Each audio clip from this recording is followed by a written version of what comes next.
নমস্কার।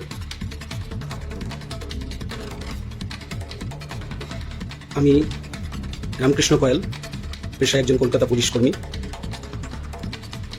23 বছরের কর্মজীবন অতিবাহিত, এখনো 17 বছর কর্মজীবন বাকি আছে। তো এই 23 বছর কর্মজীবনের 15টি বছর আমি তৃণমূল সরকারকে দিলাম।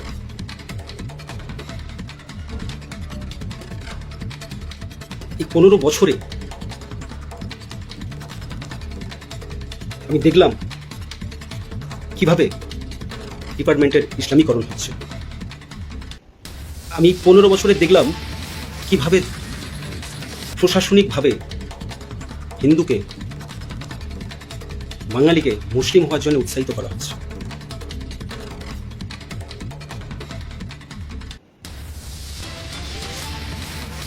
আসন্ন এই বিধানসভা নির্বাচনে প্রথম ফেজের নির্বাচন হয়ে গেছে। সেকেন্ড ফেজের নির্বাচনে এই দক্ষিণবঙ্গের সমস্ত বাঙালির কাছে আমার আবেদন, আপনাদের ভাষায় তথাকথিত চটিচাটা দলদাস একজন পুলিশের আবেদন, আপনারা এমনভাবে ভোট করুন, ভোট দিন যাতে সরকারের পরিবর্তন হয়।